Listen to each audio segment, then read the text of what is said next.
नमस्ते प्रेक्षकांनो, राशी चॅनेलमधनं परत एकदा मी शिल्पा देशमुख आपल्या भेटीस येते घेऊन एक नवीन ललित लेख जो कैलाशी शर्मा या मालेगावातील समाजसेवकांनी पाठवलेला आहे।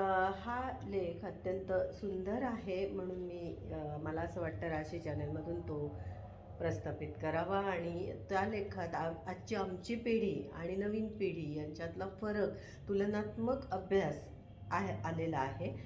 तुम्हालाही नक्की आवडेल, ऐका। खरंच सांगू मित्रा, डोळे पाणावले। पेनमध्ये शाई भरून घेण्यासाठी दुकानदाराच्या समोर रांग लावलेली आमची पिढी दुकानदारही शाईचे थेंब मोजून पेनमध्ये टाकायचं। आधीच होल्डर उघडून ठेवायचे आणि रांगेत उभे राहायचे। कधी शाई हातावर सांडायची, ती तशीच डोक्याला पुसायची, कधी शर्ट खराब व्हायचा तर कधी चड्डी। या रांगेतून आमच्या पिढीला सहनशील बनवलं। तो शाई मिळाल्याचा आनंद भारीच होता। शाळेत तर काही बोलायची सोयच नव्हती। कान धर, कोंबडा हो, बेंचवर उभे राहा, अंगठे धर, वर्गाबाहेर उभे राहा, अशा सगळ्या शिक्षा निमूटपणे हसत खेळत सहन केल्या। शिक्षकांच्या सपासप छड्या खाल्ल्या, यातूनही सहनशीलता वाढली। पण त्या शिक्षणाची गोडी पण न्यारीच होती। जुन्या कपड्यांची शिवून घेतलेली दप्तरे वापरलेली आमची पिढी, दप्तरे म्हणजे तरी काय तर कापडाची पिशवी, फार तर काय त्यालाच आतून कंपास ठेवण्यासाठी केलेला कप्पा। असं दप्तर आता पुन्हा भेटणे नाही। शाळेतून आल्यावर भिरकवायला मजा यायची आणि आई खेळायला चाललो असं ओरडायला पण मजा यायची। वॉटर बॅग नावाचा प्रकार तर अस्तित्वातच नव्हता। सरळ जाऊन शाळेतील हौदाच्या नळाला तोंड लावून पाणी प्यायचे। हौद धुतलेला आहे का नाही, पाणी स्वच्छ आहे का नाही हा विचार पण मनात नसायचा। पण पूर्ण तहान भागायची। शर्ट वर करून किंवा शर्टच्या बाहीलाच तोंड पुसायचं। शाळेत पायीच जाणारी आमची पिढी सायकल म्हणजे चेन असणारा तुकान, सायकल असली तरी सारखी सारखी चेन पडणारा तुकान। ती चेन बसवताना नाकी नऊ यायचे आणि हाताबरोबर तोंडही काळे व्हायचे। काळे हात मातीने पुसायचे, लईच भारी। जुन्या सायकलच्या खरेदी विक्रीचे व्यवहार जोरात चालायचे। कुणाची सायकल विक्रीला आहे याचा शोध घेतला जायचा। 10 वेळेस भेटून, मध्यस्थ टाकून, घासाघीस करून मग किंमत ठरवली जायची। आधी मधून हाफ पॅन्डल, मग हळूहळू टांग मारायची, मगच नंतर डबल सीट। 10वी पर्यंत सगळ्या वर्गाला पुढच्या वर्गातील हुशार मुलं माहीत असायची। चांगल्या स्थितीतील पुस्तके कुणाकडे सापडतील याचा 2-4 महिने आधी शोध घेतला जायचा। ज्याच्याकडे पुस्तके असतील त्याच्याकडे चक्रा मारल्या जायच्या आणि वशिला लावला जायचा।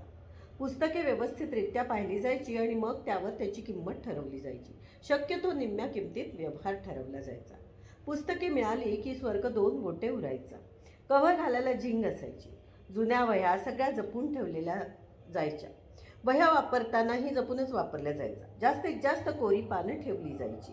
सगळी कोरी पाने वेगळी काढायची आणि मग ती एकत्र केली जायची। पुन्हा नव्याने एखादा प्रेसवाला शोधायचा आणि किमतीची घासाघीस करून वह्या बाइंडिंग करून आणायच्या। त्यासाठी 17 चक्रा माराव्या लागायचे। उद्या या, परवा या, अजून झाल्याने नंतर या, असे बरेच दिवस चालायचे। शेवटी एकदाच्या वह्या मिळाला की उड्या मारत घरी यायचं। एखादी वही पाहिजे असेल तर त्यासाठी आईकडून वशिला लावायचा। 10 वेळेस मागणी करावी लागायची। यातूनच नकार पचवायला शिकतो आणि सहनशीलताही वाढली। वर्षभरात कपड्यांचे 2च जोड मिळायचे, त्यातला एक शाळेचा असायचा तर दुसऱ्यासाठी दिवाळीच्या सणाची वाट बघावी लागायची। तोपर्यंत ठिगळं लावलेली शर्ट चड्ड्या वापराव्या लागायच्या। विशेष म्हणजे याचे कुणालाही काहीही वाटायचे नाही। दिवाळीचे कपडे मात्र जपून जपून वापरायचे। मागितलं की हजर असं कुणालाही काही मिळालं नाही। यातूनच नकार स्वीकारण्याची सवय लागली।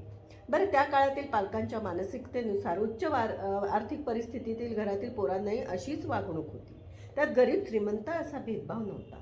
पोराचे सगळे मित्र माहिती असायचे। कुठे जातो, काय करतो यावर नजर असायची। चुकला की पहिले कानफटवले जायचे। उगाचच लई लाड नव्हते।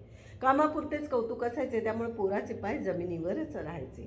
मोठ्यांचा धाक होता, दडपण होता, मान सन्मान होता। पोरगं इकडं तिकडं दिसलं तर 10 जण विचारायचे, काय रे तू अमक्याचा ना, इकडे काय करतोस? उलट उत्तरे देण्याची बिशाद नव्हती। भरपूर मार खाऊन झाल्यावर उपाशीच झोपावे लागायचे। घरातील एखादी आजी, आत्या, मावशी गुपचूप ताट आणून प्रेमाने जेवण बनवायची।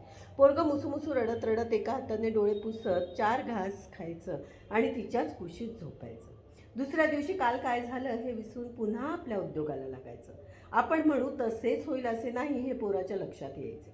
त्याच्यात नकार पचवण्याची क्षमता आपोआपच निर्माण व्हायची। हे केले तर ते देईल अशी कुठलीही प्रलोभने नव्हती। ताटात जे वाढले ते गुपचूप खावे लागायचे. कोणतेही नखरे चालत नव्हते. नाही तर उपाशी झोपावे लागेल हे माहिती होते. जगणं लुटूपुटूचं नव्हतं, खरं खरं जगणं होतं. आभासी जग नव्हतं, जीवाभावाचे मित्र होते. अवास्तव अपेक्षा नव्हत्या, कोणते स्वप्न पाहायची याचं भान होतं. पालकांनाही पोराचा वकूब माहिती असायचा, त्यामुळे त्यांच्याही अवास्तव अपेक्षा नसायच्या.